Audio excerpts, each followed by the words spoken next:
दिल्ली में ठीक 1 घंटे बाद मेयर के लिए मतदान होगा। सुबह 11 बजे से बैलेट पेपर के जरिए ये वोटिंग होगी और इस चुनाव में सभी पार्षद और दिल्ली के सभी सांसद हिस्सा लेंगे। मुकाबला आप उम्मीदवार शैली ओबरॉय और बीजेपी की रेखा गुप्ता के बीच है। आंकड़ों के लिहाज से आपका पलड़ा भारी दिख रहा है, लेकिन दल बदल कानून चुनाव न होने के कारण उलटफेर के भी आसार हैं। एमसीडी में आपके 134 पार्षद हैं, बीजेपी के 104 हैं। दिल्ली में एमसीडी के मेयर के साथ साथ डिप्टी मेयर और स्थायी समिति के लिए 6 सदस्य के लिए मतदान है। डिप्टी मेयर के लिए आपने मोहम्मद इकबाल और कमल बागड़ी को बीजेपी ने उम्मीदवार बनाया है।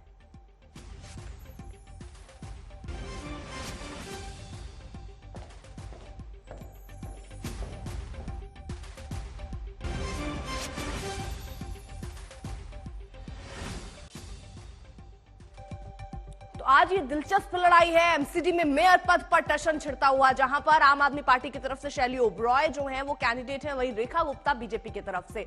आपका पलड़ा इसलिए भारी क्योंकि 134 पार्षद हैं, बीजेपी के पास 104 है, इसलिए तगड़ा मुकाबला माना जा रहा है और दावेदारी आम आदमी पार्टी की मानी जा रही है। लेकिन एमसीडी का अंकगणित अगर समझें तो 143 आपके पार्षद, बीजेपी के 104, कांग्रेस के साथ 109 और अदर के साथ 103, बहुमत के लिए चाहिए 126। तो कुल मिलाकर यहां पर पलड़ा तो आम आदमी पार्टी का भारी है।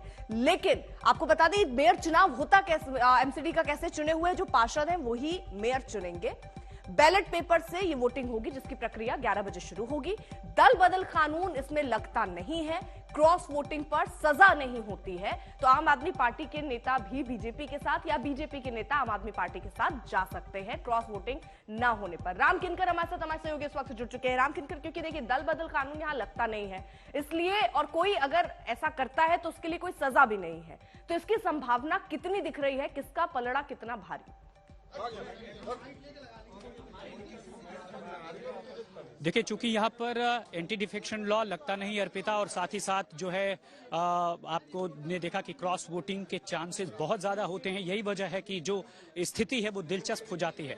आम आदमी पार्टी भले ही मेयर और उप मेयर के चुनाव में बहुमत में हो, वहीं स्थायी समिति में अगर देखा जाए तो इस वक्त बीजेपी बढ़त बनाती हुई दिख रही है, क्योंकि जिस तरह से एमसीडी का स्ट्रक्चर है वो साफ तौर पर दिखाता है कि खेल कभी भी कुछ भी हो सकता है। यही वजह है कि जब तक वोटिंग नहीं हो जाती है तब तक हर पार्टी अपनी तरह से बिसात बिछा रही है, और उसी तरह से आने वाले कुछ घंटों में साफ हो जाएगा कि आखिरकार जो बैलेट हैं, बैलेट के अलग अलग जो रंग दिए गए हैं, अगर बात करूं मैं तो सफेद रंग मेयर के लिए है, और साथ ही साथ जो पिंक कलर का रंग है वह जो है स्टैंडिंग कमेटी के 6 मेंबर्स के चुनाव के लिए है, और हरा रंग उप महापौर के चुनाव के लिए है। तो कौन जीतेगा कौन हारेगा ये तो 11 बजे के बाद ही पता चलेगा, लेकिन इतना साफ है कि बहुत कांटे की लड़ाई है, और बीजेपी ने ऐन वक्त पर मेयर और उप महापौर और साथ ही साथ स्टैंडिंग कमेटी के 3 मेंबर्स को चुनाव में उतार करके जो लड़ाई है वो बहुत तेज कर दी है और बहुत कांटे की कर दी है। और यही वजह है कि मैं बार बार कह रहा हूं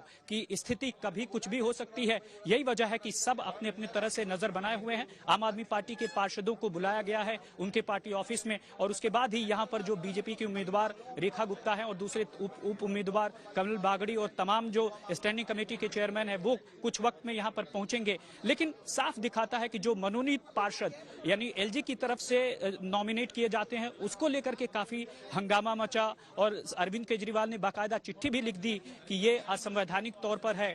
और साथ ही साथ ये मनोनीत पार्षद जब वोट करते हैं तो चूंकि ये सभी बीजेपी के नॉमिनेट किए गए हैं, लिहाजा जब ये स्टैंडिंग कमेटी में वोट करते हैं तो स्थिति बीजेपी को बढ़त देती हुई अभी तक का जो अंकगणित है वो दिखाई दे रहा है। इन सब के बीच आपको बता दें कि सांसद, लोकसभा के 7 सांसद और साथ ही साथ राज्यसभा के सदस्य और जो विधायक है तकरीबन 1/5 कुल संख्या के, यानी जो 14 विधायक हैं, 14 में से 13 जो है आम आदमी पार्टी के हैं और एक बीजेपी का, वो सभी वोट करेंगे। तो देखना है कि वोटिंग के बाद जो निकल करके रिजल्ट आता है वो बहुत दिलचस्प होगा। यही वजह है कि सभी की नजरें बनी हुई हैं। अर्पिता, ठीक है, बहुत बहुत शुक्रिया इस तमाम जानकारी के लिए।